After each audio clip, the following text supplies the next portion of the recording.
right. So once again, the name of today's talk is The Importance of Patience. It is number 4 in the Trusting the Process series. The song was While I Wait by Lincoln Brewster. We will be talking about why patience is power, how to trust the process. The universe is conspiring in your favor. We will have scriptural references to patience.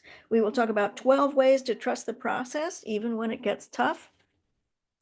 So the Old Testament and the New Testament have different ways of perceiving patience. The Old Testament, as you know, was written in Hebrew. So the Hebrew words for patience are erek apayim. And that is often translated as patience, but it's actually 2 words. The first word is for long, and the second word is for nostrils. And you say to yourself, why would long nostrils be patience?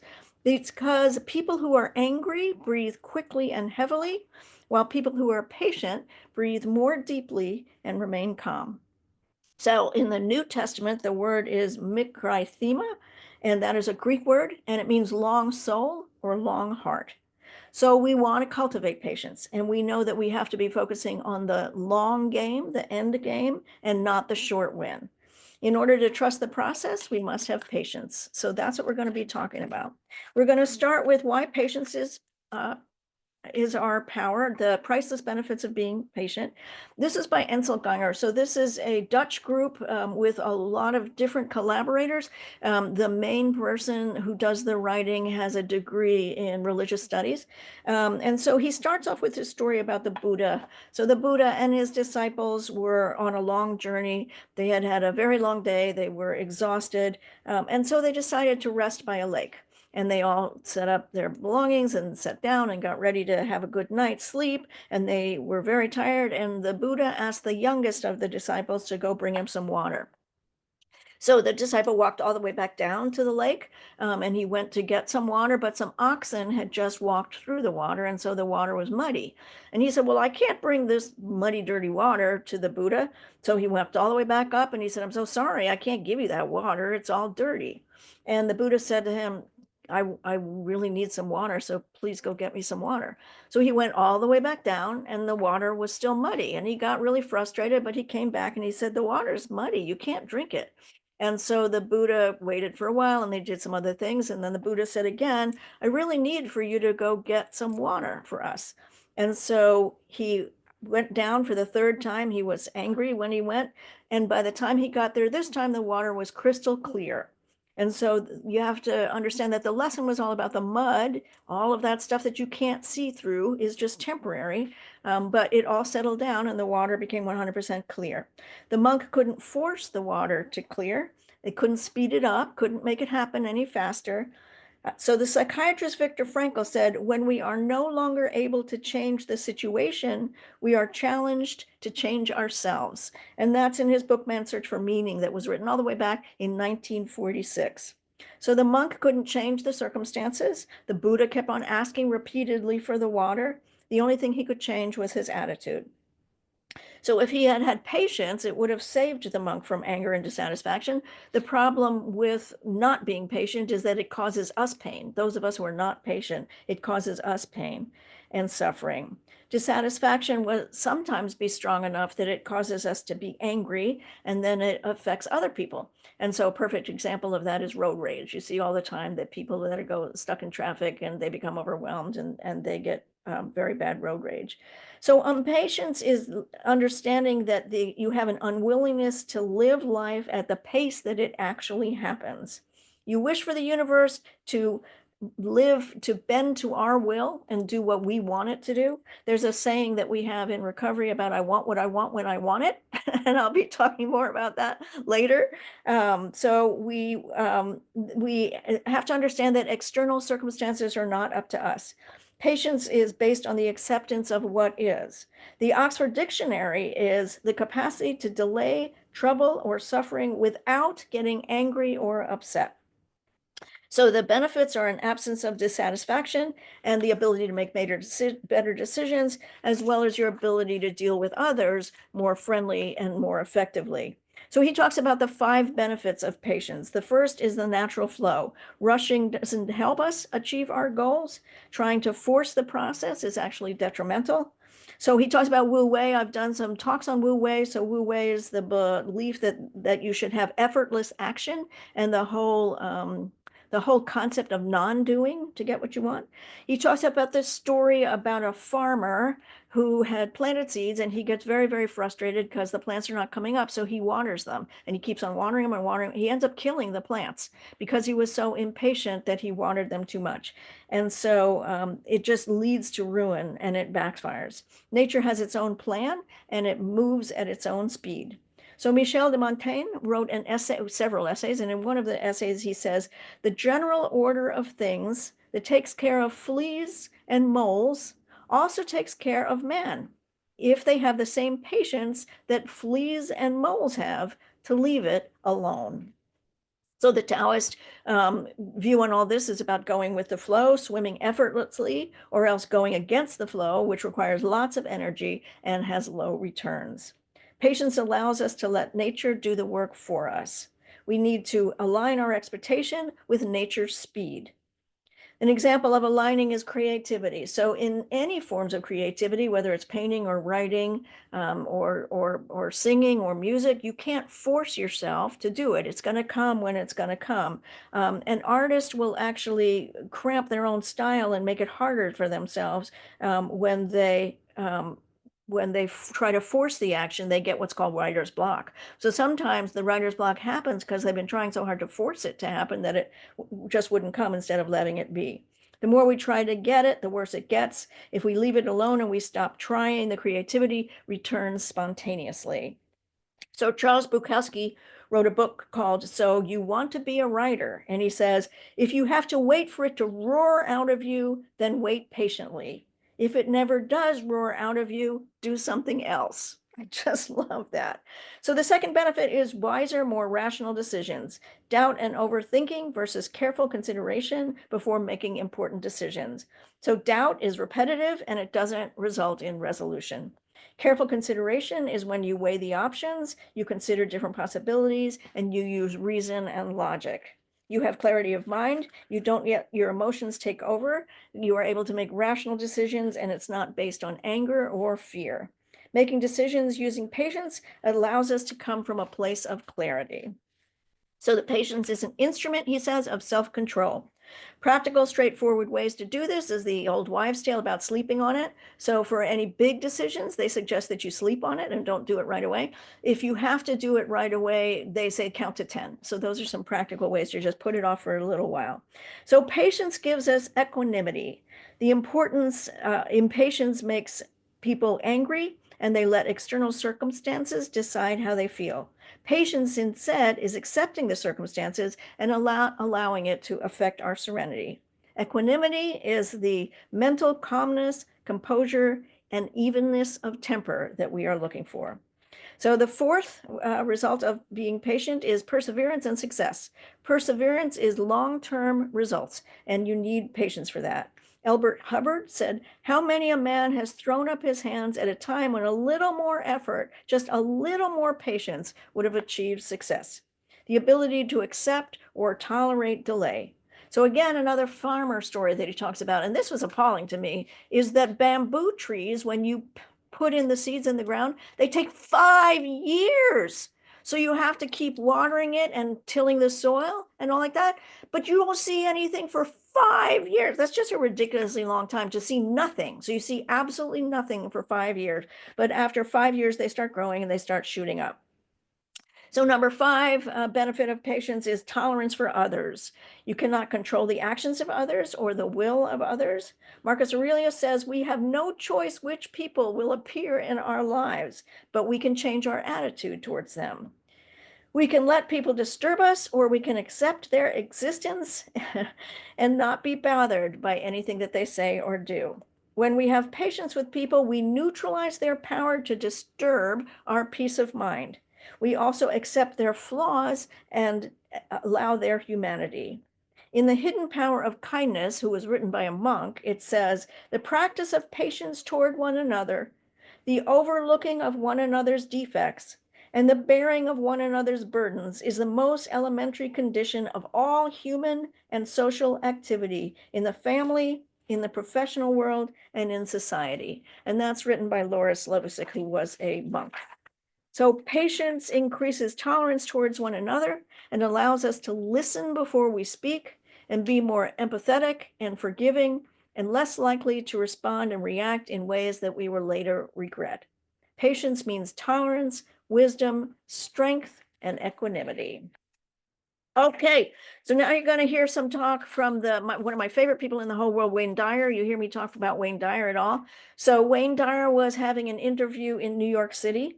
He'd been interviewing there for many, many, many years. And it turned out the day that he walked in, on this particular day, 30 people had been fired that day because they were changing, the radio was changing its format from talk radio to gospel music.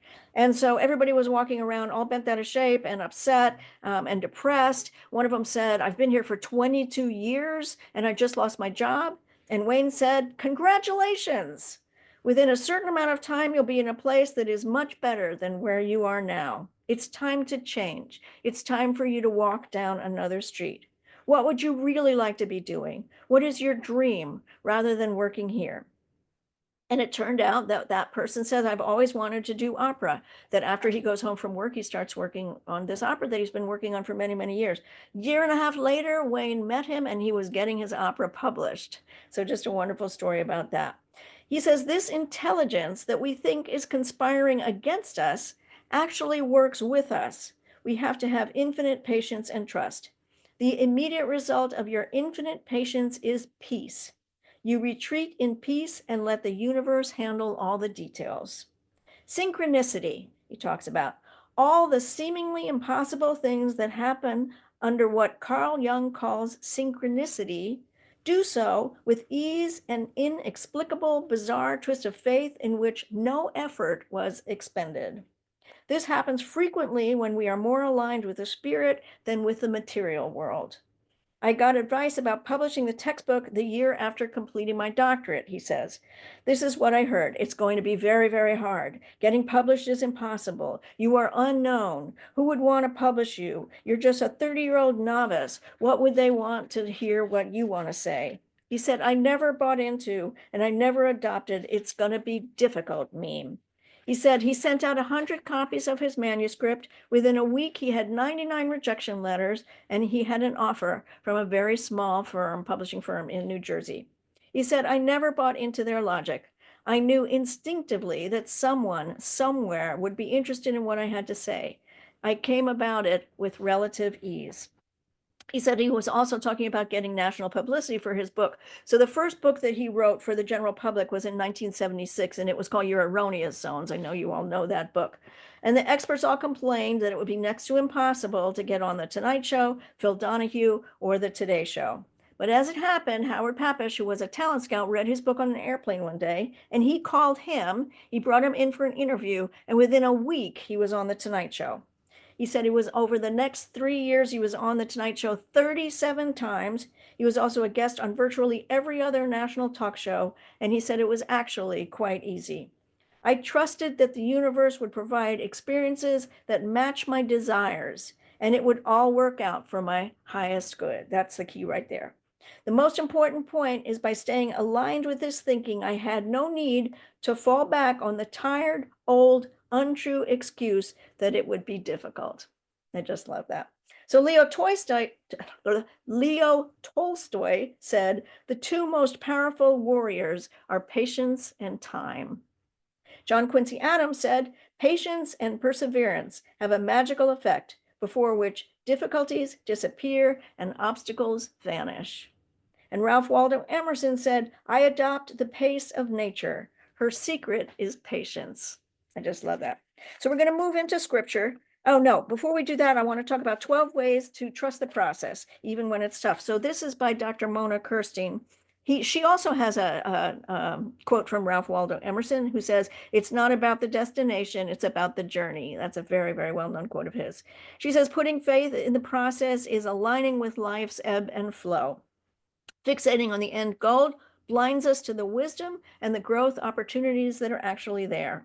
Embracing trust cultivates patience.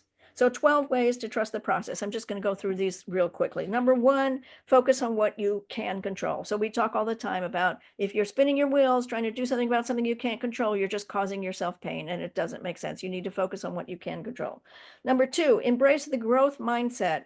Value the challenges not as brick walls, but as stepping stones. Number three, practice non-zero days. So non-zero days means there's no day where you're not doing anything. Even if you're not motivated, you do something, some really, really small thing to get towards your goal, that there are no days that you're not doing anything. However small it is, you're practicing patience one step at a time. Even when there is no motivation, do something small and you need to keep up the momentum. Number four, find the lesson in each failure. Magic happens when you trust the process, you learn the lesson, and you use it as the fuel for going forward. Number five, stay motivated and reduce stress.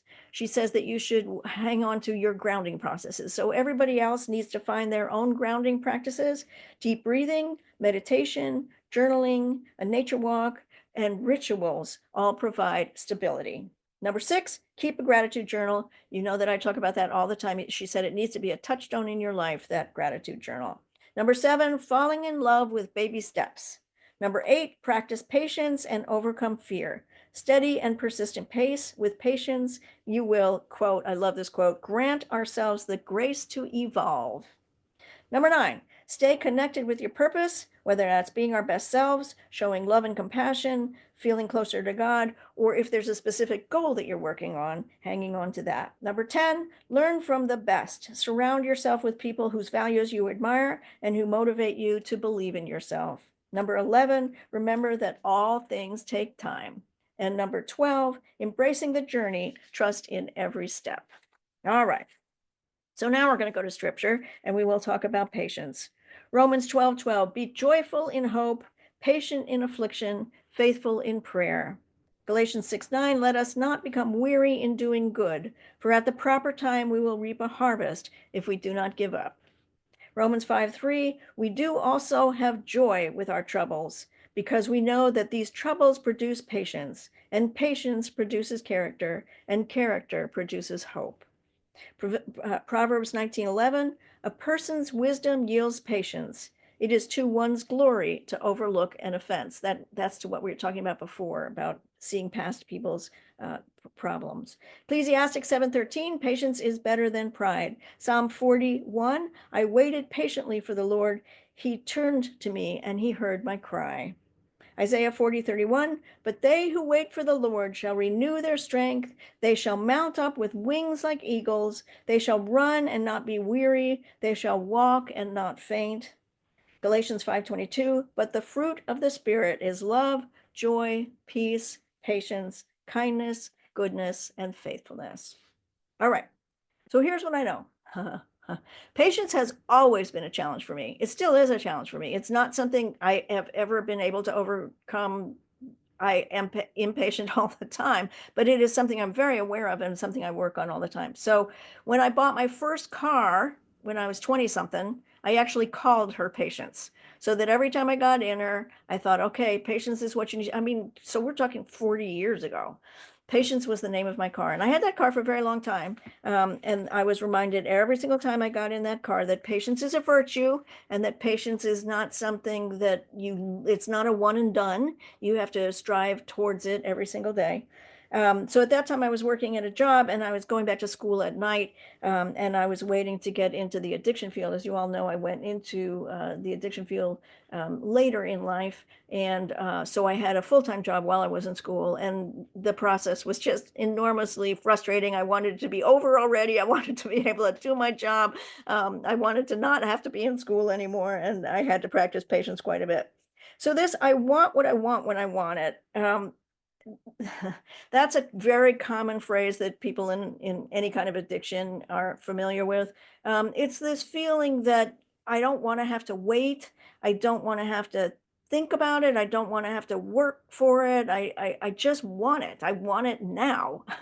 And it's this toddler thing, that little toddlers, they want what they want when they want it. And so for me, patience is about being mature and grown up and acting like an adult. Patience is about saying you can't always have what you want when you want it. It's just that's not real life. That's just not the way it goes. But it's a process. And again, it's not a one and done. It's not like you, for me anyway, it's not like you learn patience and then bingo, everything else just falls into place. It's something you have to struggle with all the time. It's a skill that takes lots of time. I've now learned because money has been tight for me for a while, and money has been tight for me for a couple of reasons. A lot of them because while I was working, I was going to school. I went back to school a bunch of times, and so I always had to pay for school. And so money has been tight for me for a while. And I'll talk about that a little bit more later. But the decision that I made with regard to patience was that I had to wait at least 24 hours if I was going to spend over $50. So I made that commitment to myself that if it's anything that I wanted that was more than $50, at some point in my life, I'd actually push it down to 25, but I'm at 50 now, where if anything that I want is more, it costs more than $50, I have to sleep on it. And sometimes I find out that I don't actually even want it anymore. And that's, I talked last week about being a little bit impulsive, that when you're impulsive, you want what you want and you just buy it and you're like, oops, like, why did I do that? So if you wait 24 hours, it actually can really work in your favor. Oh, Yves. So I'm going to talk about debt. Debt is something that a lot of us have struggled with. I personally have gotten myself into quite a bit of debt because a lot of reasons, but one of them is I uh, had a minister's insurance ever since 2016. It was a Christian insurance fund that I paid into, and the benefits were really not good at all. And at the same time that all that happened, I came up with some medical challenges. So most of my debt, I'd say 80% of my debt is medical debt. Um, and so, as you know, if you put that stuff on a credit card with 20% interest, it just gets bigger and bigger and bigger. So the debt itself might not have been that bad, but 5 years, 10 years later, you're more than double what you start out with. So um, it took me a long time to build up this debt. The reason I moved to Apache Junction was two reasons. First, the rent went up again where I was, and it was just not manageable at all. But it was not manageable because I was paying off so much debt.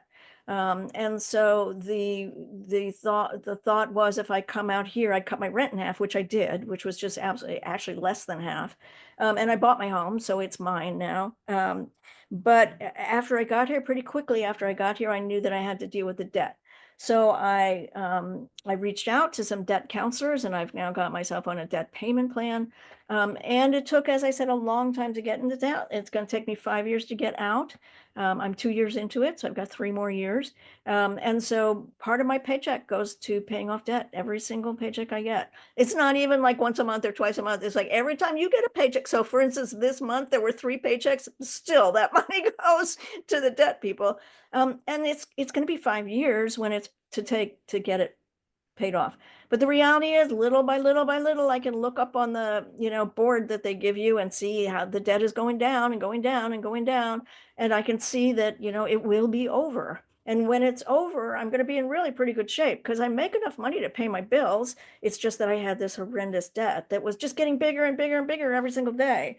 And so that's where I really, really had to learn about patience. And I had to learn that you took a long time to get here and it's going to take a long time to get out. And one day at a time, you just say, thank you, God, I've got the money. Thank you, God, I've got a job. Thank you, God, I have these people who managed to eradicate like thousands and thousands of dollars. Because for me, I paid for a lawyer as well. And the lawyer was able to get the money in many instances down quite a bit.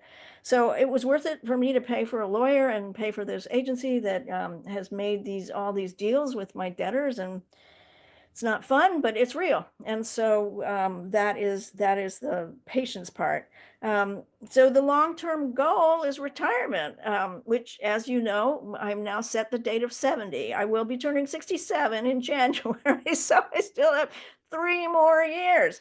And the fact is, I want it now. And my tricky little addict brain says, oh, well, if you do this, if you do that, you won't have to, really work a second job. And right now I'm actually kind of working 3 jobs because if you consider my job 25 hours a week, and then I work the ministry, which is 20 hours, 25 hours a week. And then I also do private counseling. I'm working a lot. And there's a part of me that's like, oh, just go out and get yourself some more clients and you can quit your job. And all. But I know that that's not true. And I know that that's just the part of my brain that just doesn't want to deal with going to work any day. But the reality is I got to get up and I got to go to work every day. Fortunately, I like my job a lot. It's physically troublesome for me, but I like my boss. I like the people I work with and I like what I do. So it's about patience and it's about saying one day at a time, you're getting closer to 70. You can't make it happen faster. You can't change anything. There's nothing you can do but just keep working, doing the best you can, and understanding this about balance. I can't just keep working more. I can't take on more jobs. At some point, my body says, stop already. And so I keep it at a relatively manageable level. Where I keep on doing what I'm doing and knowing that the long-term goal will come. I will hit 70. I will have all my debt paid off by 70, which is why 70 was the goal. And 70 is also the goal because I'm told by all of my tax people that that's when I'll get the biggest Social Security if I can just hang on until I'm 70.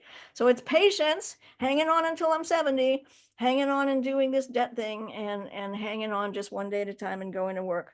So my brain tries to rationalize, but I stay grounded and I trust my patience and I trust in the process. I can't see what's in the future, but I've always trusted God. There was no part of me that ever felt lost or afraid. There was no part of me that I felt like I needed to not trust the process, but that's because I had so much trust in God that I really believed that He wanted my highest and best good. It was also about understanding that life is a process, it is a journey, not focus on achieving all the time, but taking small baby steps and just keep going one day at a time, small baby steps, and never giving up is good. I hold on to Jeremiah 29:11, for I know the plans I have for you, declares the Lord, plans to prosper you and not to harm you, plans to give you hope and to give you a future.